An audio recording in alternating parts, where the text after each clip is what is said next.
దేవ నమ్మకమైన మా తండ్రి, మీకు ఎంతో వందనాలు, స్తుతులు, స్తోత్రాలు ప్రభా. మరి యొక్క సాయంకాల వేళ సమయంలో తండ్రి, మీరు ఇచ్చిన ఈ సమయం కొరకై వందనాలు చెల్లిస్తున్నాం ప్రభా. మరి మీ వాక్యాన్ని పంచుకోవడానికి ఇచ్చిన సమయం కొరకై వందనాలు, స్తోత్రాలు. నన్ను సంపూర్ణంగా ఖాళీ చేయండి. మీ చిలువ చాట నన్ను మరుగుపరిచి మీ పరిశుద్ధాత్మ అభిషేకం అనుగ్రహింపచేసి మీ మహిమ కొరకై మీరు వాడుకోవాల్సిన ప్రార్థిస్తున్నాను తండ్రి. మరి నా నాలుకను, నోటిని, గొంతుకను కూడా ప్రభా మీ అగ్ని తగిలించండి. మీరే పరిశుద్ధపరచండి. నేనేం మాటలు పలకాలో మీ మాటలు నా నోట నుంచండి తండ్రి. మరి మీ యొక్క ప్రియమైన బిడ్డల విలువైన సమయాన్ని ఎంతో మరి ఆశీర్వాదకరంగా, దీవెనకరంగా, మేలుకరంగా, మీ నామానికి మహిమకరంగా చేయమని ఇచ్చిన సమయం కొరకు వందనాలు చెల్లిస్తూ యేసు ప్రభు నామములో అడిగి వేడుకుంటున్నాం మా తండ్రి. ఆమేన్. మనం ఈ సమయంలో బైబిల్లో నుండి ఒక ఉపమానం గురించి చెప్పుకుందాం. అయితే యేసుక్రీస్తు ప్రభు బోధించినప్పుడు ఉపమానం లేకుండా ఆయన ఏది కూడా బోధించలేదు. ఎక్కువగా ఉపమానాలు చెప్తూ బోధిస్తూ వచ్చినాడు. అట్లాగే ఇక్కడ మనము లూకా సువార్త 10వ అధ్యాయము 25వ వచనం నుండి మనము కొన్ని మాటలు చూసుకున్నట్టయితే మనకు అక్కడ ఉపమానము, ఒక ధర్మశాస్త్రోపదేశకుడు వచ్చి ఆయన నీతిమంతుడు అయినట్టుగా కనపరుచుకొనగోరి ఆయన యేసు ప్రభును శోధిస్తూ అడిగినటువంటిది అనమాట. అప్పుడు యేసు ప్రభు చెప్పినటువంటి ఉపమానం లూకా సువార్త 10వ అధ్యాయం 25వ వచనం నుండి చదవండి. ఎవరైనా తీస్తే.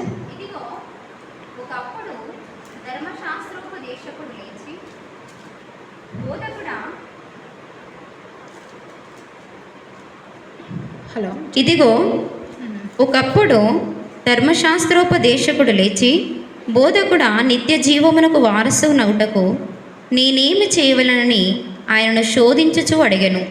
ఆయనను శోధించుచు అడిగిండు. చదవమ్మా. అందుకు ఆయన, ధర్మశాస్త్రమందేమి వ్రాయబడి ఉన్నది, నీవేమి చదువుచున్నావని అతనిని అడగగా, అతడు, నీ దేవుడైన ప్రభువును నీ పూర్ణ హృదయముతోనూ, నీ పూర్ణ మనస్సుతోనూ, నీ పూర్ణ శక్తితోనూ, పూర్ణ వివేకముతోనూ ప్రేమింపవలననియు, నిన్ను వలె నీ పొరుగు వారిని ప్రేమింపవలననియు వ్రాయబడినదని చెప్పాను.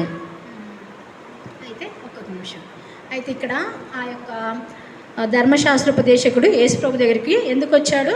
ఆయనను శోధిస్తూ, ప్లస్ ఈయన ఏమనుకున్నాడు, నేను నీతిమంతుణ్ణి అని గోరి ఆ యొక్క అడిగిండనమాట. నేను పరలోక రాజ్యం చేరాలంటే నేను ఏం చేయాలా ఏంటి అని అడుగుతున్నాడు.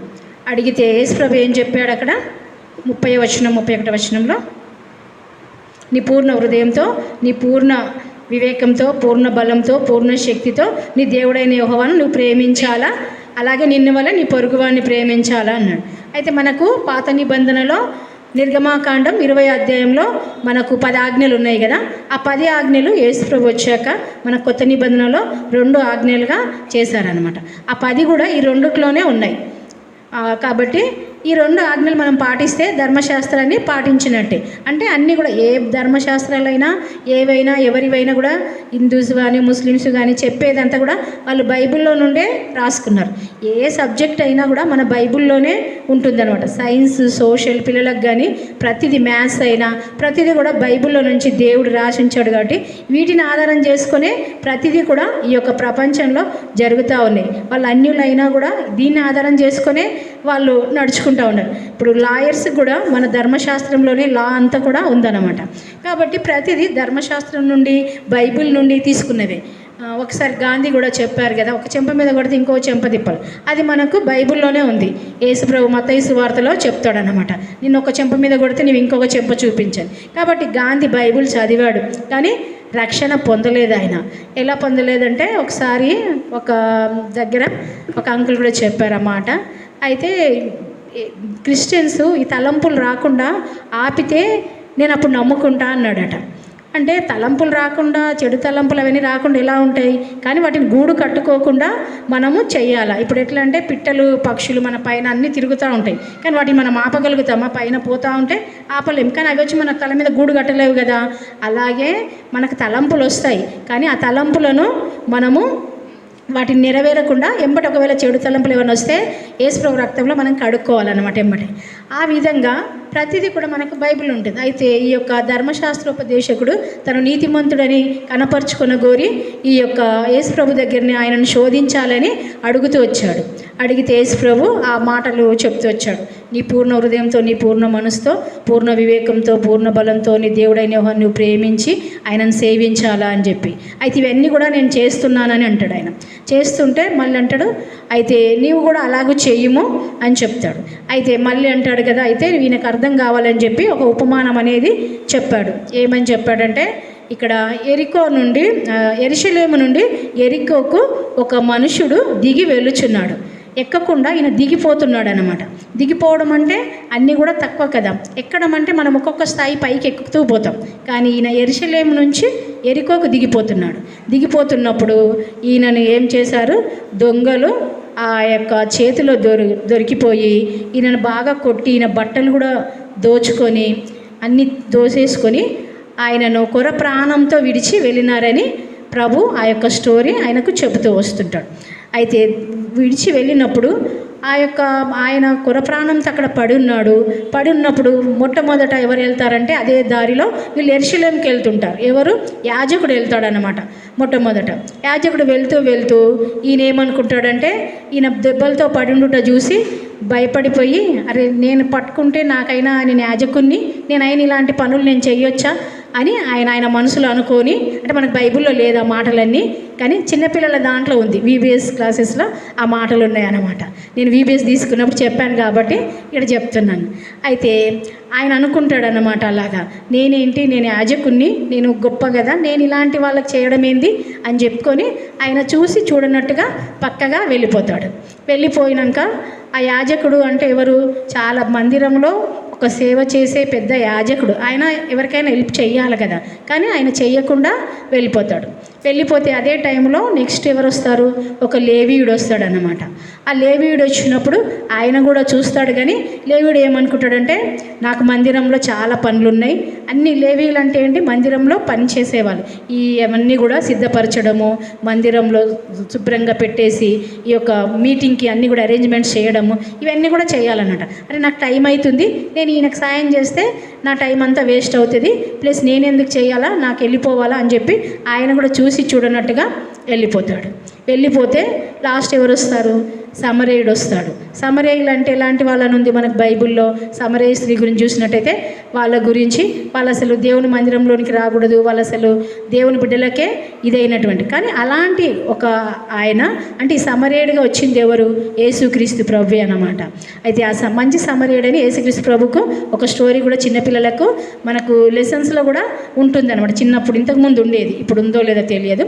అయితే ఆ యొక్క సమరయుడి రూపంలో యేసుక్రీస్తు ప్రభు వస్తాడు. సమరయుడిగా వచ్చి ఆయన చూసి ఈయన పైన జాలిపడి ఈయన యందు కనికరం పొంది, తర్వాత ఆయనను చూసి ఆయనకు ద్రాక్షారసము మంచినీళ్ళు ఇచ్చి తాగించి ఆ యొక్క గాయాలన్నీ కూడా తుడిచి కట్టి ఆయన యొక్క గాడిద మీద ఎక్కించుకొని ఒక పూటకులవాని ఇంటికి తీసుకొని వెళ్తాడనమాట.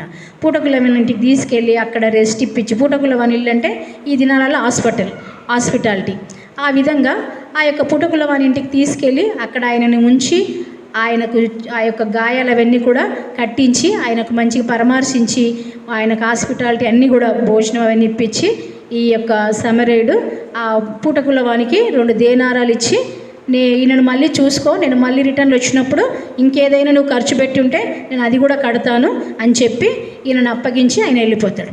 అప్పుడు అడుగుతాడు అన్నమాట, ఈ యొక్క ఆయన ధర్మశాస్త్రోపదేశకుడు అడిగాడు కదా, ఆయనను అడుగుతాడు యేసు ప్రభు, ఈ ముగ్గురులో ఎవరు ఆయనకు పొరుగువాడు, నా పొరుగువాడు ఎవడని ఆ యొక్క ధర్మశాస్త్రోపదేశకుడు అడిగాడు. కాబట్టి ఎవరు అంటే, ఈయన మీద జాలి పడిన వాడే అంటే, నువ్వు కూడా వెళ్ళి అలాగే జాలిపడి అలా చెయ్యాలా అని చెప్తాడు. కాబట్టి చాలామందికి ఏది విధంగా చేయాలో కూడా చాలా విషయాలు తెలియదు. కాబట్టి దేవుడు ఈ విధంగా అనేకమైన ఉపమానాలు చెప్తూ వచ్చాడు. శిష్యులకు కూడా చెప్పినప్పుడు చాలా సమయాలలో అనేకమైన ఉపమానాలు యూజ్ చేస్తూ ఆ యొక్క వాక్యాన్ని అనేది చెప్తూ వచ్చాడనమాట. ఎందుకంటే చాలామందికి అర్థం కాదు కాబట్టి ఈ ఉపమానాలు అనేవి దేవుడు ఉపయోగిస్తూ చెప్తూ వచ్చాడనమాట. అదేవిధంగా ఇక్కడ మనం ఇంకా కిందకి చూసినట్టయితే మరియా, మార్తా, లాజర్ వాళ్ళ స్టోరీ ఉంటుంది. అయితే మరియా యేసుక్రీస్తు పాదాల యొద్ద కూర్చొని ఉన్నది, మార్తానేమో ఆ యొక్క యేసు ప్రభు ఇది అయిపోగానే వాళ్ళ ఇంటికి వెళ్తాడనమాట. యేసు ప్రభు బెతన్యాకు చాలాసార్లు వెళ్తూ వచ్చాడు, దగ్గర దగ్గర 7-8 సార్లు కావచ్చేమో. అయితే బెతన్యాకు వెళ్ళినప్పుడల్లా ఈ మరియా, మార్త, లాజర్ వాళ్ళ ఇంటికి తప్పకుండా వెళ్తూ వచ్చేవాడు అనమాట. అయితే అలా వెళ్తున్నప్పుడు ఆ యొక్క మరియా మార్తల దగ్గరికి వెళ్తే, మార్తానేమో ప్రభు వచ్చాడని ఎంతో ఆశతోని ఆయనకి అన్ని సిద్ధపరచాలి కదా, భోజనం సిద్ధపరచాలని చెప్పి ఈమె అనేకమైన పనులు పెట్టుకొని వంట చేస్తూ ఉంటుంది. అయితే మరి అయితే ఆ యేసుప్రభు రాగానే ఆయన చెప్పే బోధ వినాలని ఆయన పాదాల యొద్ద కూర్చొని ఉంటుంది అనమాట. అయితే మార్తకు కోపం వస్తుంది. ఏంటి నేను ఇంత విస్తారమైన పనులు పెట్టుకొని ఇవన్నీ చేస్తుంటే ఆమె పోయి మంచి కూర్చొని ఉన్నది అక్కడ, ఈ ప్రభువుకి అసలు చింత లేదని ప్రభుతో అంటుంది అనమాట మార్త. ప్రభా నీకు చింత లేదా, నేను ఎంత ఈ పనులన్నీ చేస్తుంటే ఆమె అక్కడ కూర్చుంది, ఆమెకు చెప్పరాదా నువ్వు, ఆమెకు నాకు సాయం చేయాలని చెప్పాలి కదా అని చెప్పి అంటదనమాట. అంటే ప్రభు ఏమంటాడు అప్పుడు, మార్తా మార్తా నువ్వు అనేకమైన పనులు కలిగి విస్తారమైన పనులతోని నువ్వు విసుకున్నావు, కాబట్టి ఆ పనులన్నిటికంటే కూడా శ్రేష్టమైనది మరియా ఉత్తమమైనది ఎన్నుకుంది, అది ఆమె యొద్ద నుండి తీసివేయబడదు, కాబట్టి అది ఆమె శ్రేష్టమైనది ఎన్నుకుంది. నీకు ఆ పనులన్నీ ముఖ్యం కాదు. మొట్టమొదట మనం కూడా చాలాసార్లు అది ముఖ్యమే, కానీ కాకపోతే ఫస్ట్ ఏంటిది, మనం ప్రభు సన్నిధిలో కూర్చోవడం ఇంపార్టెంట్, ప్రభు మాటలు వినడము ఇంపార్టెంట్. వినుట వలన విశ్వాసం కలుగుననుంది, చదువుట వలన అని లేదు. చదువు రాకపోయినా కూడా దేవుని మాటలు వింటే, ఈ పేతురు, యోహాన్లు వీళ్ళంతా కూడా చదువులేని ప్రామర్లైనా వాళ్ళు ఒక్కసారి ప్రభువు యొక్క శక్తిని పొందుకొని వాళ్ళు బోధించినప్పుడు ఒకేసారి 5,000 మంది 3,000 మంది ఒక్కసారి రక్షణ పొందారు వాళ్ళు ప్రీచ్ చేస్తేనే. అంతకుముందు పేతురు ఒకసారి తను ప్రభు శక్తిని పొందినప్పుడు చిన్న పిల్లకు కూడా భయపడుతూ వచ్చాడు. కాబట్టి మనము ప్రభు యొక్క శక్తిని, ప్రభువుని గురించి మనం తెలియనప్పుడు చిన్న చిన్న వాటికి మనం భయపడతాం.